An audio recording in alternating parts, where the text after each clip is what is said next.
Kom, sakosarna. Kolla, nu kommer de. Men nu kommer jag ju. Det är roligt, det är kossorna.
Mina jätter går i skogen, gnaggar varken av träd. Mina jätter går i skogen, gnaggar varken av träd.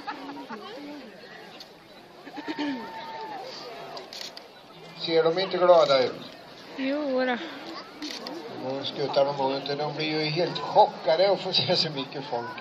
De är lika chockade som husbond.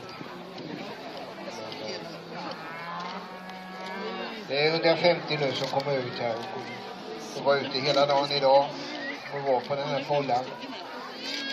Vi ligger ungefär 3 veckor, nästan 4 veckor försenade med allting. Arla ringde till mig och sa att du kan släppa några korv, finns det något att äta? Men det gräset som växer nu först är absolut det bästa. Det blir mest mjölk på det. Så jag har lärt mig det att man ska alltid släppa tidigt. Det är mycket bättre att släppa tidigt och ta in dem tidigt på hösten när det regnar och är dåligt väder. Det är ett bra sätt att behålla mjölken.